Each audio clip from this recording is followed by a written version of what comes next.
या तो इसके बाद हम लोग आते हैं एक नया टाइप ऑफ थ्योरी जिसको बोलते हैं वीएसईपीआर। वीएसईपीआर का full form is valence shell electron pair repulsion theory.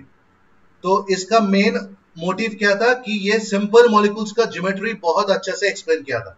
And अगर तुम लोग टेबल में देखे हो तो मेरे पास मॉलिक्यूल्स का टाइप है लाइक AB2, A2B, A2B2, फिर AB4, फिर AB3E, AB3E2, ये सारे मेरे टाइप्स है। एंड उसमें number of bond pair, lone pairs, arrangement of electron, shape and examples, ये सारे डिटेल में दिया हुआ है। तो यहाँ पर जितना भी दिया है दे आर सिंपल मॉलिक्यूल्स। अगर इससे भी ज्यादा कॉम्प्लेक्स मॉलिक्यूल हो जाए तो वीएसईपीआर के थ्रू हम लोग कैसे शेप प्रेडिक्ट करेंगे हम लोग को नहीं पता। तो वीएसईपीआर क्या लिख सकता हूं मैं कि it gives the geometry of simple molecules. और ये चीज क्या दिया है, अच्छा, एंड इसका लिमिटेशन क्या है, limitations are written in black. इसका limitations are number 1, reason behind the geometry. Like किसी का अगर ट्रायंगुलर शेप है व किसी का बेंड शेप है तो हम लोग सिर्फ लोन पेयर रिपल्शन तक आके छोड़ दिया। बट क्यों, पीछे ऐसा क्यों होता है कि लोन पेयर रिपेल करता है, उसका रीजन क्या है वो मेरे को नहीं पता। और एक चीज है कि लिमिटेड एप्लीकेशन, मतलब हम लोग हर जगह वीएसईपीआर से चीजें एक्सप्लेन नहीं कर पाऊंगा। तो ये जो दो थ्योरी में अभी भी कुछ कुछ डिफरेंस है, इसको ओवरकम करने के लिए मेरे पास दो इंपॉर्टेंट थ्योरी आता है जो कि क्वांटम मैकेनिकल थ्योरी के ऊपर बेस्ड है। क्वांटम मतलब physics of atoms and mechanical मतलब मोशन। तो ये जो थ्योरी है they are basically dealing with the motion of atoms and electrons, with the physics behind the motion of atoms and electron, and these two new theories, these two new quantum mechanical theories are called valence bond theory and molecular orbital theory.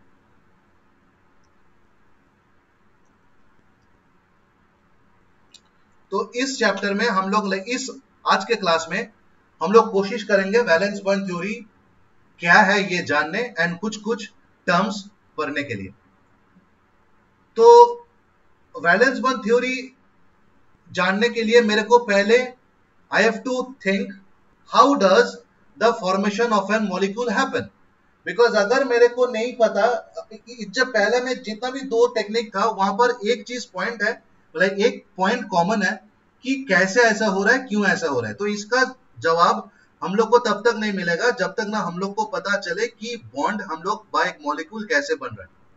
तो let us take the example of formation of hydrogen molecule. तो consider the formation of H2 molecule.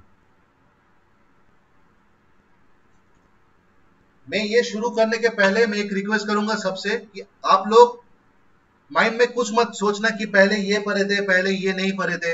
एकदम blank mind में चीजें को समझने का कोशिश करो।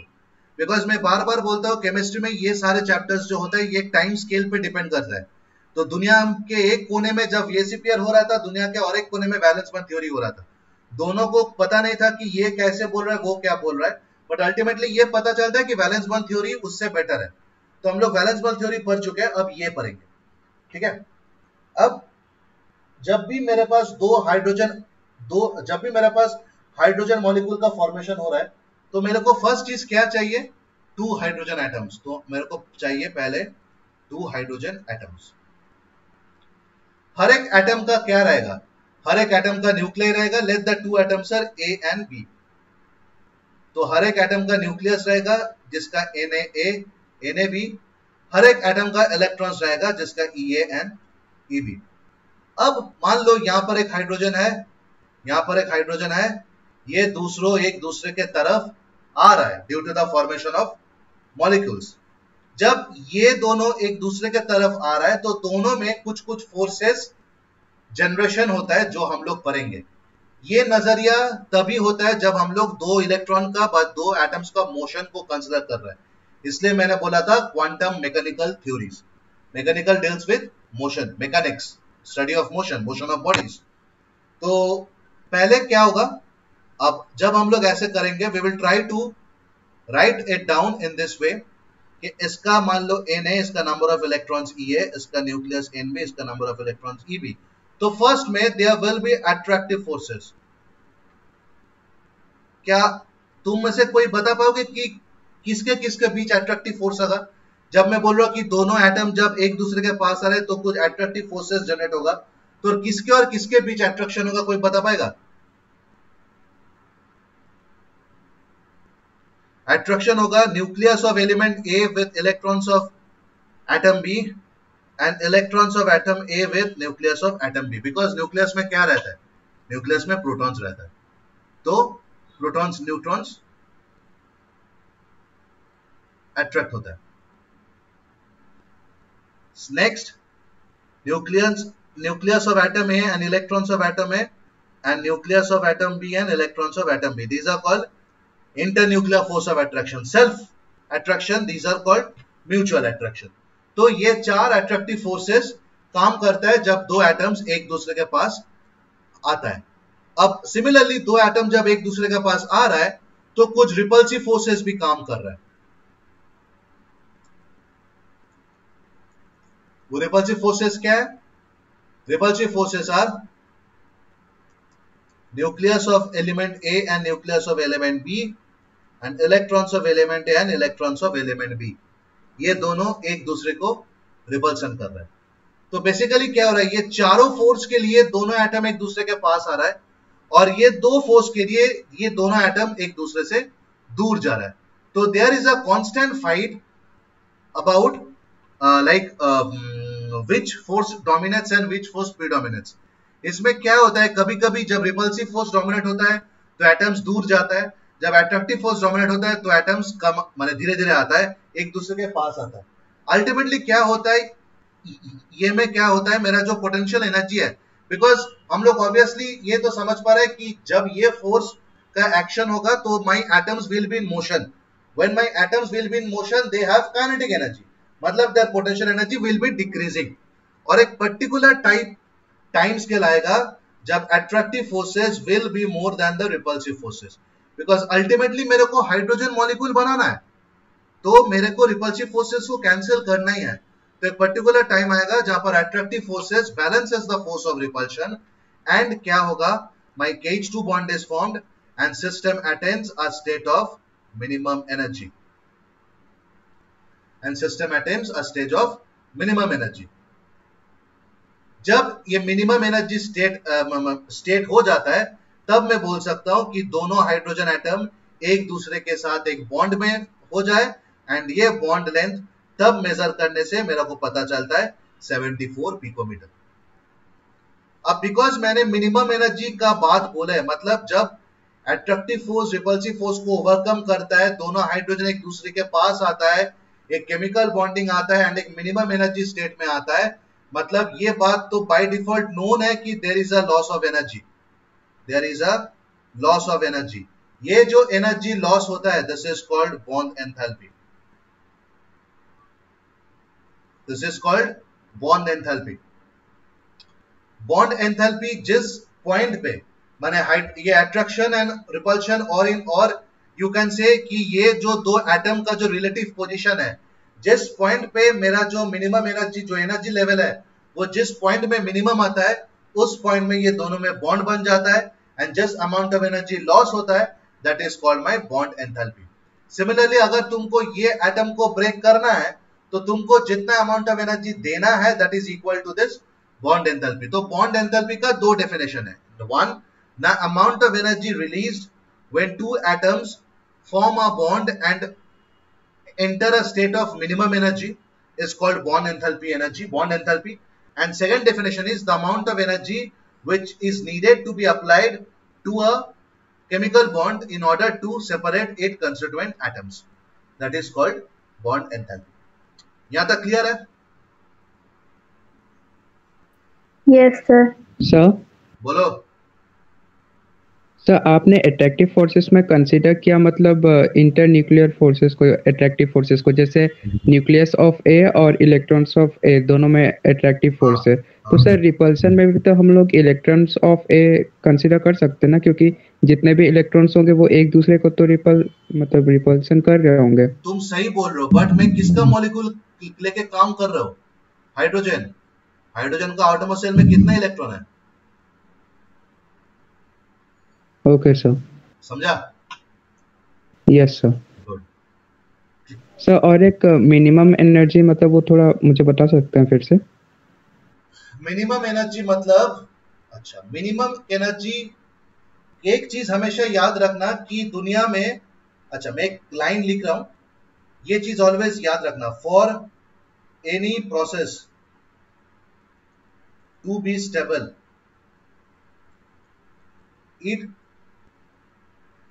should be in a minimum energy level। ये थर्मोडायनामिक्स का बहुत इंपॉर्टेंट एक कॉन्सेप्ट है कि जब भी कोई चीज फॉर्म होता है, फॉर्म होने के बाद अगर वो पर्टिकुलर जगह में स्टेबल हो जाता है, तो वो उसी पॉइंट में जाकर स्टेबल होगा जब उन लोग के अंदर मिनिमम एनर्जी है। मतलब क्या है, अभी जो तुम लोग क्लास कर रहे हो, अभी मान लो अगर तुम लोग को भूख लगता, क्या तुम लोग क्लास कर पाता? नहीं, बिकॉज तुम लोग के बॉडी के अंदर एक एनर्जी इंक्रीज होते रहता है कि मेरे को खाने दो, मेरे को भूख लगा है, मेरे को भूख लगा है, तो there would have been a disturbance inside your body. But अभी बिकॉज तुम लोग नाश्ता करके या कुछ भी करके या चाय बॉर्नविटा कुछ भी पी के बैठे हो क्लास करने, तो भूख नहीं लग रहा है, तो आराम से बैठ के क्लास कर पा रहे हो। तो ये ऑलवेज याद रखना कि जब भी कुछ चीज फॉर्म होता है, वो भले मैं एटम्स का बात बोलूं, बाय घर बन रहा है, एक खाना बन रहा है, जो भी कुछ भी चीज बन रहा है, बनने के बाद जब वो स्टेबल हो जाता है, तो उसके अंदर जो एनर्जी रहता है वो सबसे मिनिमम एनर्जी रहता है, एंड बाकी एनर्जी लॉस हो जाता है। ठीक है, ये मिनिमम एनर्जी का कॉन्सेप्ट थोड़ा लाइक पेशेंस हो जाओ, इसका बाद वाला चैप्टर ही थर्मोडायनामिक्स है, वहां पर हम लोग बहुत अच्छे से समझेंगे। Okay sir. सर मतलब जब उसने बॉन्ड फॉर्मेशन किया तो उसके बाद जितने भी एनर्जी लॉस हुए उसके बाद एक मिनिमम एनर्जी है जिससे कि वो स्टेबल रह सके। एग्जैक्टली।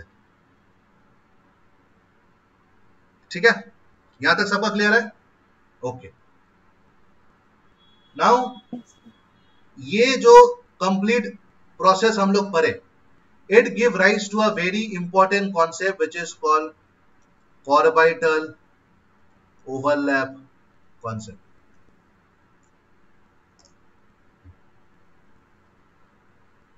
अब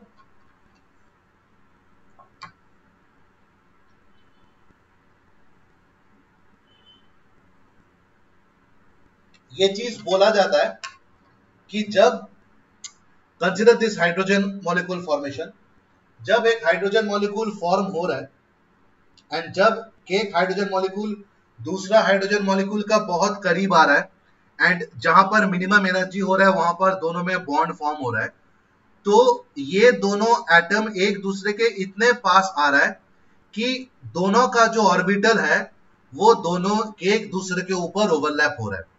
दोनों में ऑर्बिटल है, दोनों में sp-df, यहां पर हाइड्रोजन है, बट अगर मैं इन जनरल देखूं तो दोनों एटम में sp-df ऑर्बिटल्स होगा according to their quantum number.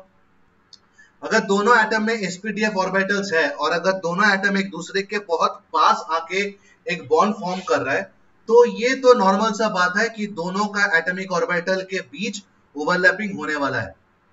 ये अब कंप्लीट ओवरलैपिंग नहीं होता है, पार्शियल ओवरलैपिंग होता है। ये जो पार्शियल ओवरलैपिंग होता है, वह पार्शियल जो मर्जिंग होता है एटॉमिक ऑर्बिटल का, this is called overlapping of atomic orbital. Atomic orbital overlap होता है इसलिए इलेक्ट्रॉन पेयर होता है। ये कंसेप्ट ऑलवेज याद रखना। मेरा जो दो ऑर्बिटल ओवरलैप होता है वहां पर बाय डिफॉल्ट इलेक्ट्रॉन्स रहता है जो कि पेयर्ड फॉर्म में नहीं रहता है। फॉर एग्जांपल मैं डीपली तो जाऊंगा, फॉर एग्जांपल यहां पर मेरा 2p ऑर्बिटल है, 1 2 3, यहां पर मेरा और एक 2p ऑर्बिटल है, 1 2 3। मान लो this is of element x, this is of element y। ये दोनों को मैं पास ले रहा हूं तक सो दैट इसका और इसका ओवरलैप हो रहा है। अगर इसका और इसका ओवरलैप हो गया मतलब क्या, ये दोनों इलेक्ट्रॉन एक साथ बॉन्डिंग कर रहे हैं, राइट? तो इसको मैं ऐसा लिख सकता हूं कि यहां पर इसके लिए मैं लिख सकता हूं 1 2 3 4 एंड सेम ये शेयर करेगा, ये भी शेयर करेगा 1 2 3 4। ठीक है, समझ में आया? Yes sir. सर बट ये अगर पेयरिंग हो जो पहले चीज से है, तो हाँ बोलो। सर अगर पहले से पेयरिंग हो तो पहले से पेयरिंग हो तो यहां पर नहीं होगा ओवरलैपिंग। अगर पहले से पेयरिंग है तो ये वाला ऑर्बिटल ओवरलैप नहीं होगा,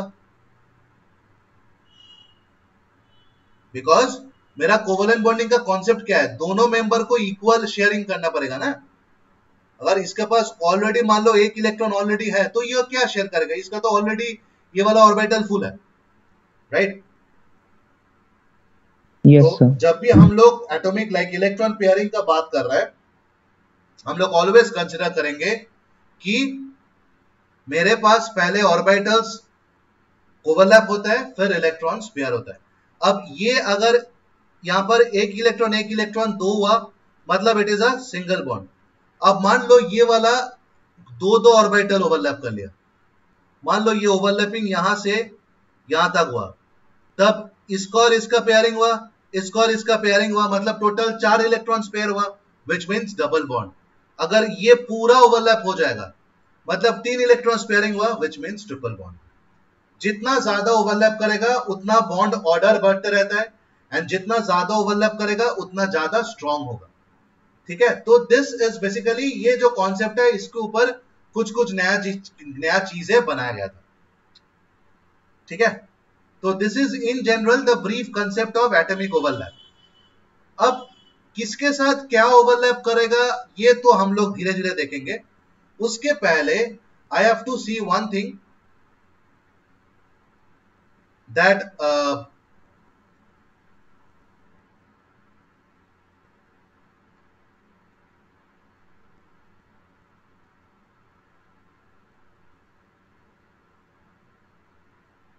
what are the types of overlapping.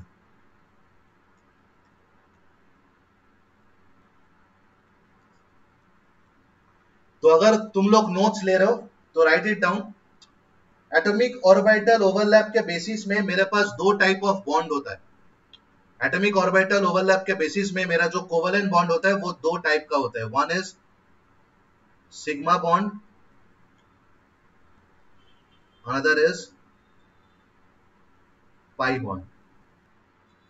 ठीक है, अब सिग्मा बॉन्ड का अलग क्राइटेरिया है, पाई बॉन्ड का अलग क्राइटेरिया है।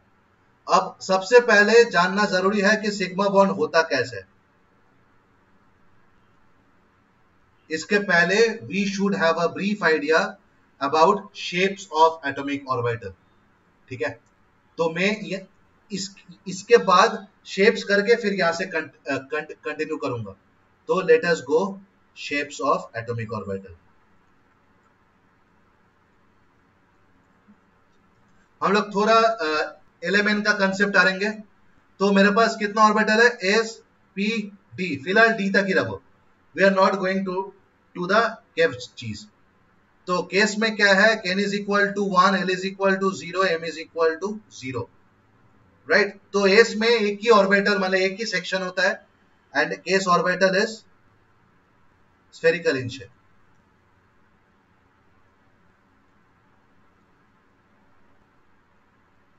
S orbital is spherical in shape. अब आता हूं P orbital.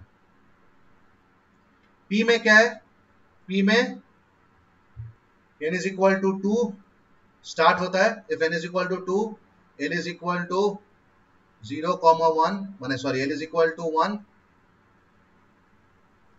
m is equal to -1, 0, 1। तो p ऑर्बिटल का 3 हिस्सा है, राइट? अब तीनों हिस्सा कैसे लिखा जाता है? तीनों हिस्सा लिखा जाता है p of x, p of y, p of z। x, y, z मतलब these orbitals are directed towards x axis, towards y axis, towards z axis. How they exist? They are dumbbell shaped. They are dumbbell shaped. अब कैसे दिखता है? Check कर लो। If this is x-axis, px means its axis will be coinciding the x-axis and it's a dumbbell shape. This is px. py matlab it will coincide the y-axis. The axis of the orbital will be coinciding the y-axis, which means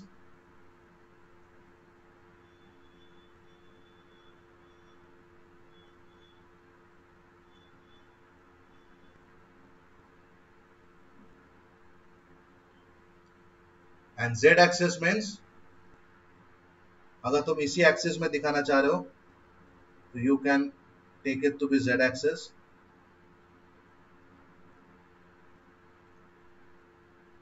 तो ये होगा ऐसे.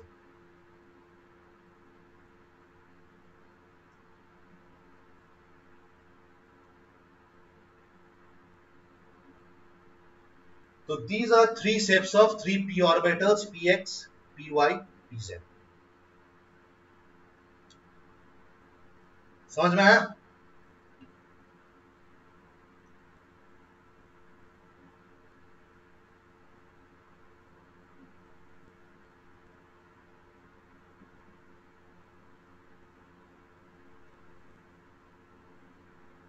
समझ में आया? Yes, sir. Yes, sir. सबको? Yes, sir.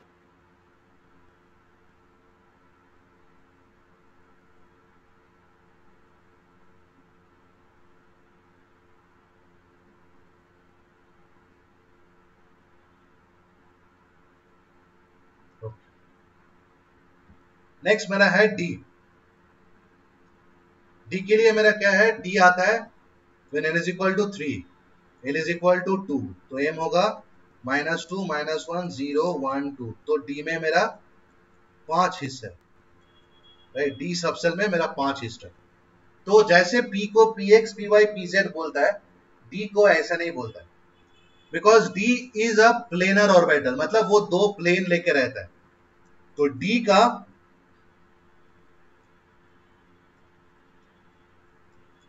पहला नाम इज x2, सॉरी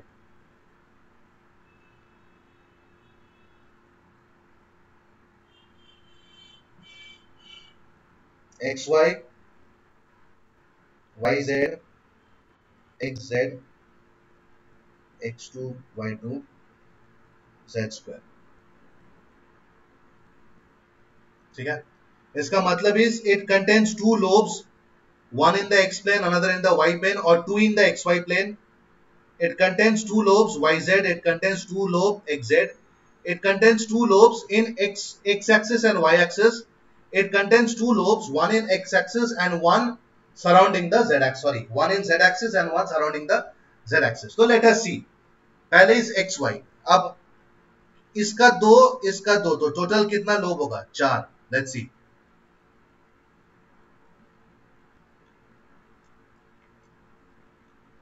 तो this entire thing is the xy plane, right? तो मेरा d ऑर्बिटल कैसे दिखता है?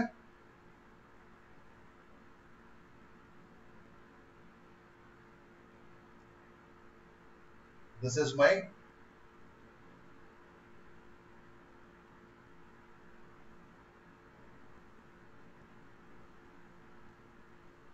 xy प्लेन में 1d ऑर्बिटल, dxy.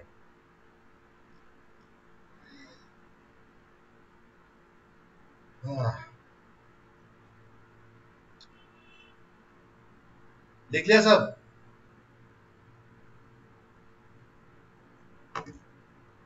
ये सारे चीज लिख लो, साथ में लिख लो तो समझने में आसान हो जाएगा.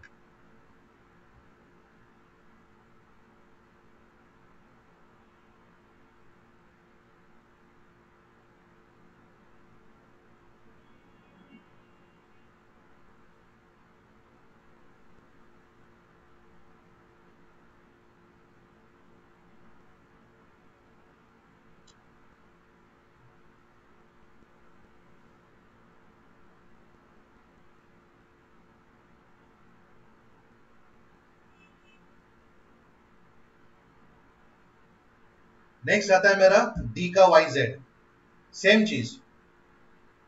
अगर तुमको वाई जेड करना है तो इसको मिटा के z कर दो, इसको मिटा के y कर दो, सेम।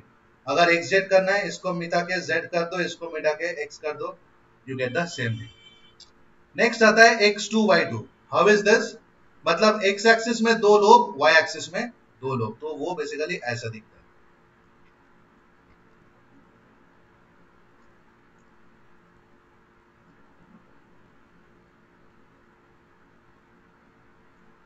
हो गया, x में एक लोग, y में एक लोग।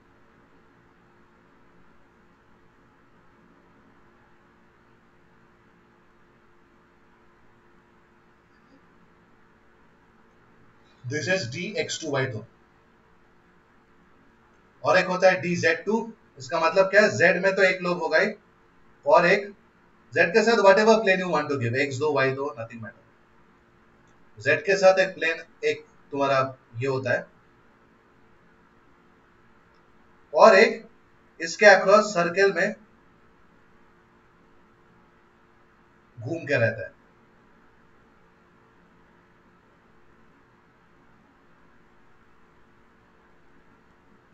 तो these are some of the shapes of sp-d orbitals.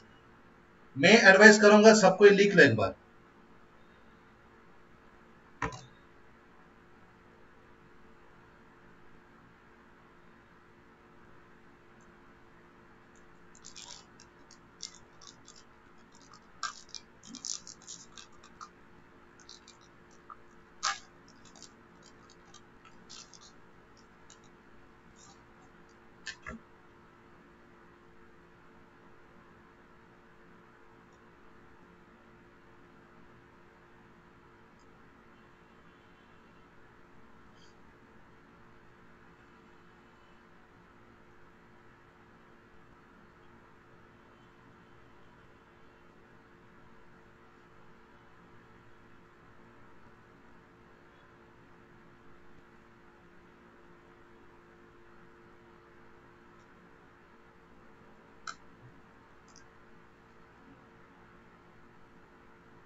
सबको लिख लिया?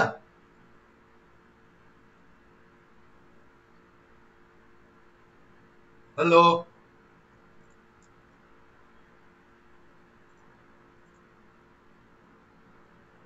Yes, sir. हो गया सबका? Yes, sir.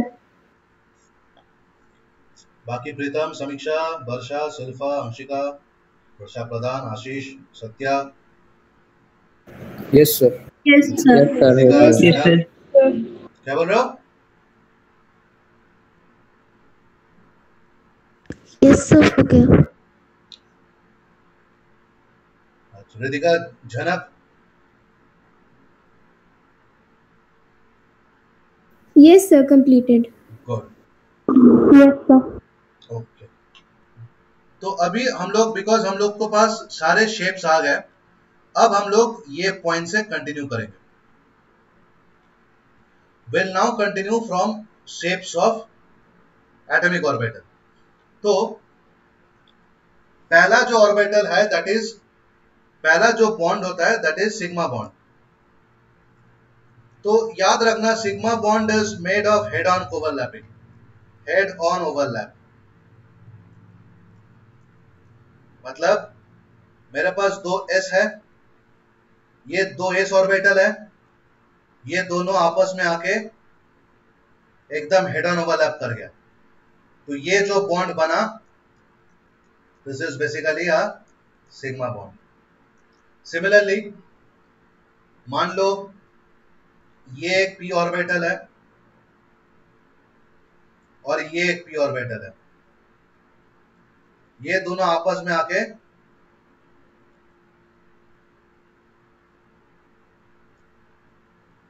एकदम हेड ऑन कोलिशन कर लिया, हेड ऑन ओवरलैपिंग, तो this will give a sigma bond. और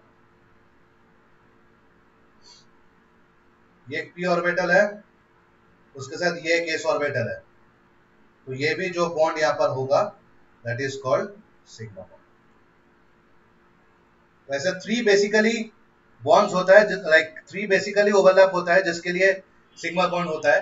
तो सिग्मा बॉन्ड जो हेड ऑन ओवरलैपिंग होता है इसका बेसिकली 3 होता है, one is SS, one is SP, one is PP। So this is an example of SS, this is an example of PP, and it is an example of SP. ठीक है, तो you can write SS overlapping as in this case there is overlap of 2 half filled S orbitals. SP is 1 half filled S and 1 half filled P. PP is 2 half filled P orbitals. ठीक है, this is all about sigma bonding. Next आता है pi bonds. Pi bonds are made of lateral overlap. Lateral मतलब एक bond ऐसा है और एक बॉन्ड ऐसा है। ये जब नजदीक आया तो क्या हो जाएगा, बेसिकली जब नजदीक आता है तो देखो ये 2 पोर्शन और ये 2 पोर्शन यहाँ पर ओवरलैप हो गया, राइट। तो ये ओवरलैपिंग और ये ओवरलैपिंग मिलके मेरा पाई बॉन्ड होता है, ठीक है। ये ओवरलैपिंग और ये ओवरलैपिंग मिलके मेरा पाई बॉन्ड होता है। तो these are basically takes place by the lateral overlap of 2 half-filled orbitals. Now you have to remember one thing in common, one thing, S orbital never forms pi bond. याद रखना होगा जो मेरा S orbital है उसके साथ किसी का भी बॉन्ड हो that is suppose to be a sigma bond, उसके साथ किसी का भी बॉन्ड हो that is suppose to be a sigma bond.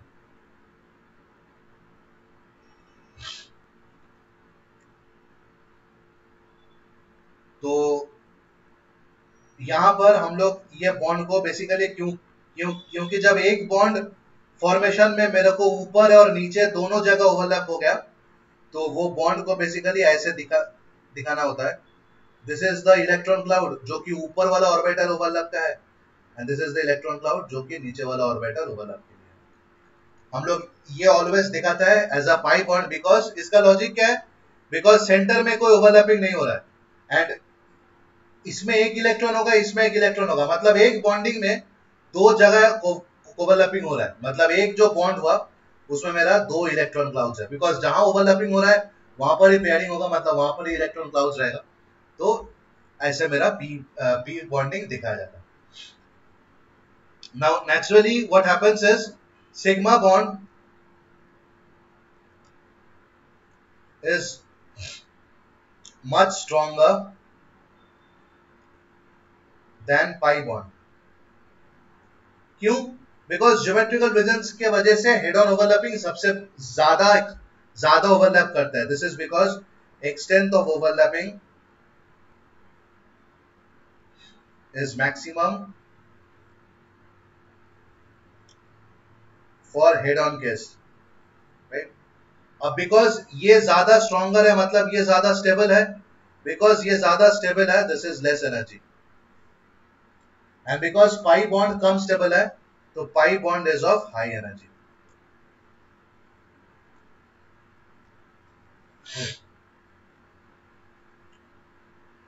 ठीक है,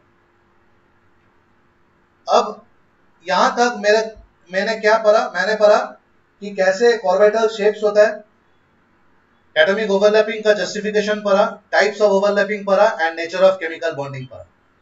अब एक एटम में तो बहुत बॉन्ड होता है, कुछ डबल, कुछ सिंगल, कुछ ट्रिपल। तो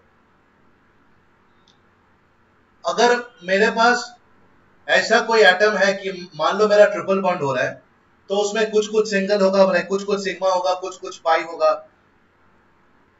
तो अगर सिग्मा का एनर्जी कम है, पाई का अगर सिग्मा ज्यादा स्ट्रांग है, पाई वीक स्ट्रांग है, कम स्ट्रांग है, मतलब पाई बॉन्ड का एनर्जी बहुत ज्यादा होगा देन सिग्मा। मतलब एक ही 2 एटम के बीच का जो बॉन्ड है उसमें ही 2 और 3 अलग अलग एनर्जी लेवल एग्जिस्ट करेगा। तो एटम तो बेसिकली अनस्टेबल हो जाएगा, बिकॉज अगर मान लो तुम खाना खा रहे हो, मैं अगर तुमको एक साथ चावल, रोटी, बिरयानी, रबड़ी, इडली, डोसा, छोले भटूरे, तंदूरी सब कुछ एक ही प्लेट में दूं जो तुमको एक ही बार खाना है, तुम्हारा पेट खराब हो जाएगा। ठीक है, बिकॉज तुम जब खाना खा रहे हो, व्हेन आर ईटिंग बिरयानी, तो eat food that goes with biryani. When you are eating chawal dal sabzi, तो eat food that goes with chawal dal सब्जी। Whenever eating fried rice and chili chicken, we should eat food that goes with fried rice chili chicken, because same energy में रहता है, same combination में रहता है। यहाँ पर क्या क्या हो रहा है यहाँ पर, बिकॉज मेरा दोनों का एनर्जीज अलग है, तो मेरा अगर के की दो एटम के बीच अगर मल्टीपल बॉन्ड हो जाता है, तो यहाँ तक, यहाँ पर हम लोग जो पढ़े हैं, तो दोनों एटम के बीच अलग अलग एनर्जी लेवल हो जाएगा, which means the atom are unstable. But practically ऐसा नहीं होता है। प्रैक्टिकली क्यों नहीं होता है? बिकॉज जब भी मैं, अच्छा, यहां तक आने के बाद भी हम लोग को ये चीज पता नहीं चलता कि हम लोग को ये नॉलेज के साथ शेप कैसे रिलेटेड है। तो इसके बाद हम लोग जो टर्म पढ़ेंगे वो बेसिकली बोलते हैं कि भले तुम लोग कुछ भी टाइप ऑफ ऑर्बिटल्स, कुछ भी शेप्स बनाओ,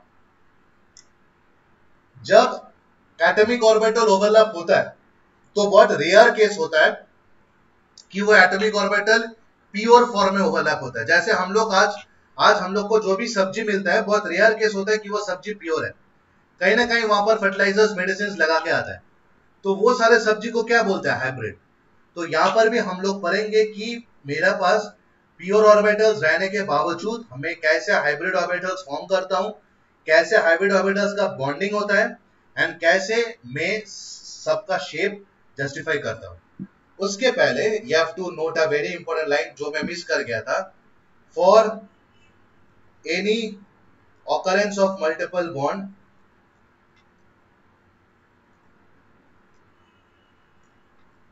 the first bond is always sigma।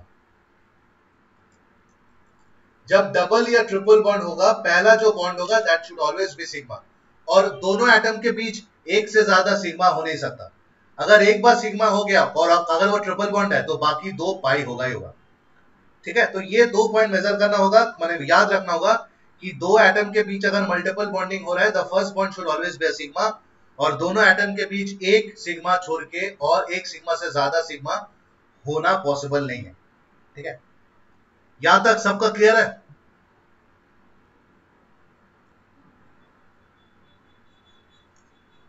Yes sir. सुनाई नहीं दिया? Yes sir. सिर्फ तुम अकेला क्लास कर रहे हो? Yes sir. Yes, sir. Yes sir. और सिर्फ 6, Yes, sir. 7, Yes, sir. 8, Yes. Yes, sir. 9, Yes, sir. 10। Okay,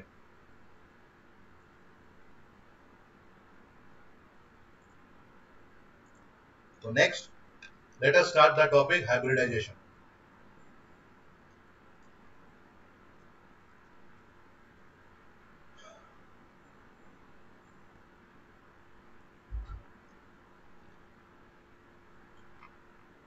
पहले कुछ इंपॉर्टेंट पॉइंट्स लिख लो, बिकॉज केमिस्ट्री पढ़ने का सबसे आसान तरीका is read it in form of points, तो बहुत चीजें याद रहता है। Number 1, it was introduced by Pauling. हाँ, ये वही पॉलिंग है जो इलेक्ट्रोनेगेटिविटी दिया था, same. According to him, atomic orbitals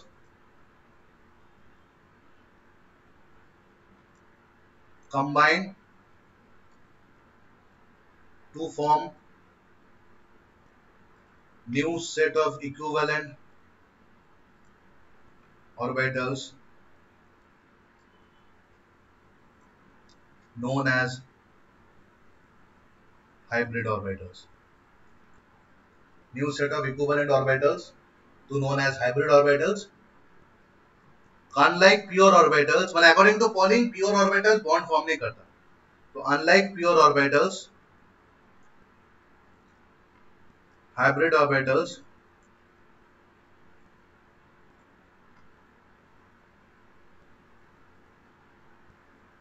participate in bond formation.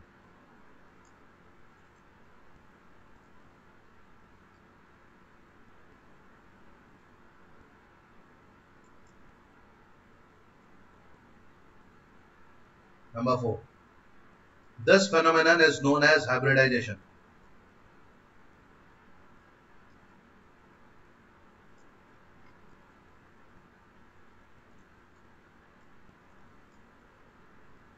And it can be defined as the process of intermixing of the orbitals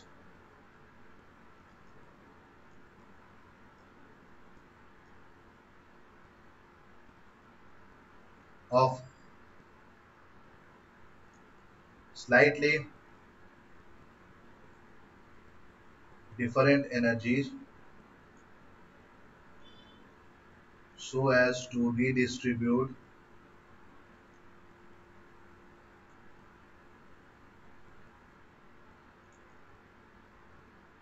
their energies, resulting in the formation of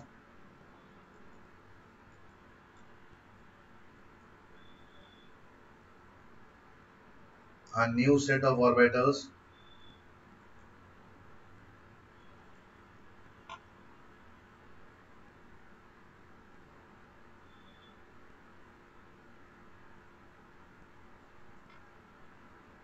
of equivalent energies and shape.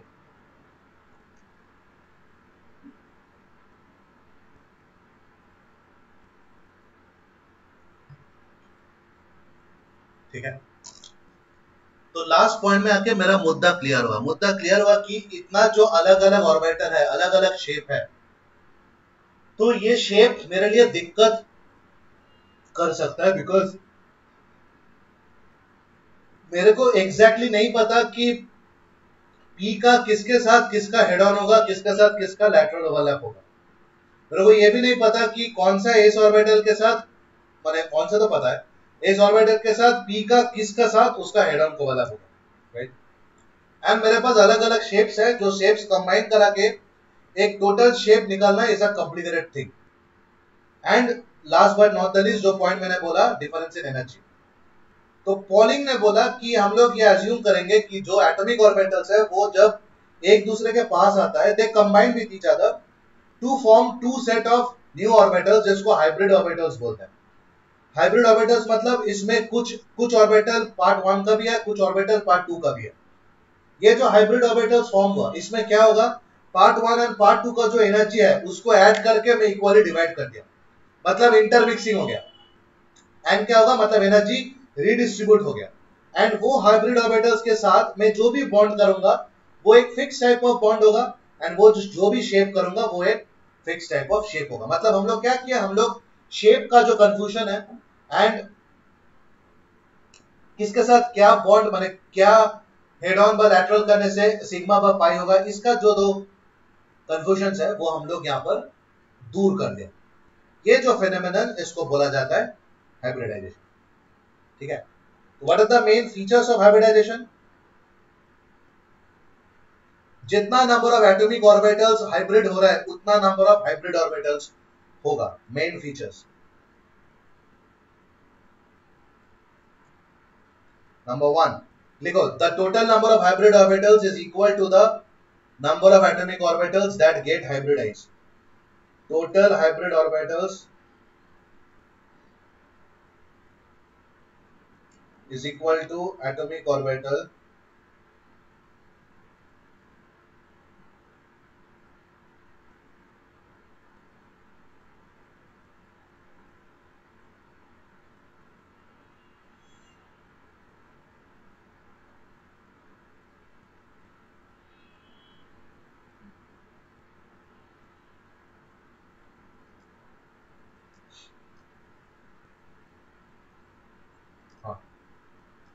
Number 2, जितना भी hybrid orbitals form होगा सबके energy and shape same है।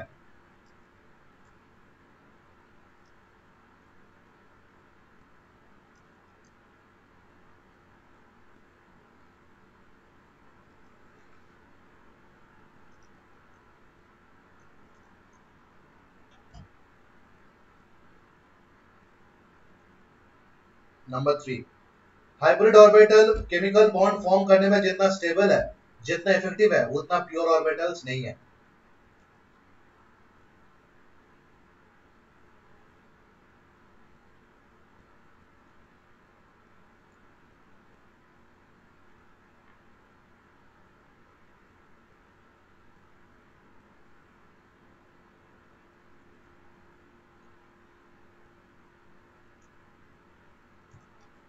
Okay.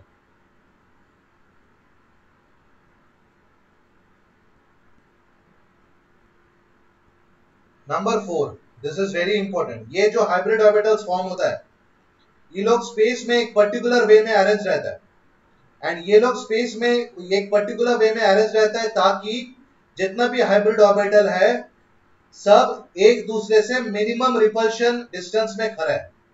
क्यों खड़ा है? Because hybrid orbitals वैसे ही में हाइब्रिड ऑर्बिटल्स बनाए हो 2-3 एटॉमिक ऑर्बिटल्स को मिला के, बट अगर वो अभी स्टेबल नहीं है तो वो वापस अपने एटॉमिक ऑर्बिटल्स फॉर्म कर देगा। मतलब my hybrid orbital should be in a state of minimum energy, but मेरे पास 2-3 हाइब्रिड ऑर्बिटल्स है तो दोनों में रिपल्शन होगा। इसलिए दोनों व तीनों हाइब्रिड ऑर्बिटल्स एक दूसरे से रिस्पेक्ट में एक ऐसा पोजीशन में कैरेंज हो जाता है ऑटोमेटिकली, जिसमें एक हाइब्रिड ऑर्बिटल्स दूसरे हाइब्रिड ऑर्बिटल से मैक्सिमम डिस्टेंस, मतलब मिनिमम फोर्स ऑफ रिपल्शन में है। ये हाइब्रिड ऑर्बिटल्स बाय डिफॉल्ट कर लेता है, इसलिए hybrid orbitals indicate the geometry of the molecules. इसलिए hybrid orbitals indicate the geometry of the molecules. These are directed in space in some preferred direction to have the minimum repulsion between electron pairs. Hence, this type of hybridization indicates the geometry of the molecules.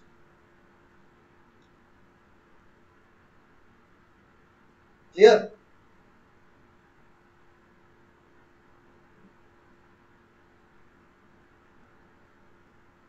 Hello.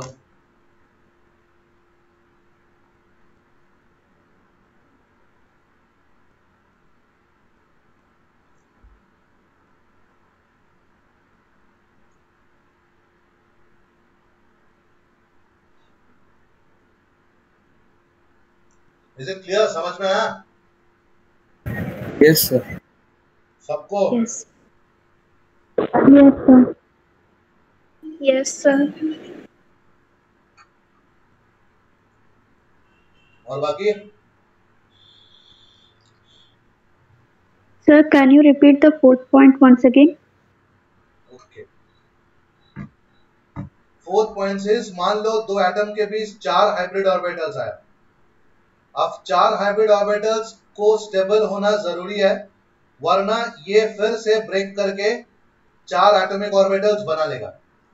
तो because इसको stable होना जरूरी है, तो one और hybrid orbital and दूसरा hybrid orbital के बीच maximum distance होना जरूरी है। मैक्सिमम डिस्टेंस मतलब मिनिमम रिपल्शन। बिकॉज ये जो प्रोसेस है ये ऑटोमेटिकली होता है, इसलिए हाइब्रिड ऑर्बिटल्स मेरा किसी भी मॉलिक्यूल का ज्योमेट्री इंडिकेट करने में बहुत हेल्प करता है। समझा? Yes, sir. Okay.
Okay. Now there are 4 important points जो कि मैं अगर हाइब्रिड ऑर्बिटल्स बनाऊं तो मेरे को याद रखना होगा। एक, सिर्फ वैलेंस शेल का जो ऑर्बिटल्स है वो हाइब्रिडाइज होता है। सेकंड, जो हाइब्रिडाइज होगा उसका एनर्जी लगभग इक्वल होना चाहिए। एंड नंबर 3, हाइब्रिड होने से पहले एक पर्टिकुलर ऑर्बिटल में इलेक्ट्रॉन होना जरूरी नहीं है। ठीक है, हाइब्रिड होने से पहले एक पर्टिकुलर ऑर्बिटल में इलेक्ट्रॉन होना जरूरी नहीं है। एंड सेकेंड, ऐसा भी जरूरी नहीं है कि सिर्फ हाफ फील्ड ऑर्बिटल्स ही कम पार्ट ले सकता है, फुल फील्ड ऑर्बिटल्स भी हाइब्रिडाइजेशन में पार्ट ले सकता है। तो 4 पॉइंट क्या है? नंबर 1, वैलेंस शेल ऑर्बिटल्स को हाइब्रिडाइज होना चाहिए। नंबर 2, जिस दो ऑर्बिटल हाइब्रिडल होगा उन लोग का एनर्जी लगभग सेम होना चाहिए। थर्ड, हाइब्रिडाइज होने से पहले किसी ऑर्बिटल में इलेक्ट्रॉन रहना जरूरी नहीं है। फोर्थ, सिर्फ हाफ फील्ड ऑर्बिटल्स के लिए हाइब्रिडाइज होना जरूरी नहीं है, फुल फील्ड ऑर्बिटल्स भी हाइब्रिडाइज हो सकते हैं। ठीक है, हम लोग कल स्टार्ट करेंगे types of hybridization. Okay, Yes, sir. So Yes. Yes.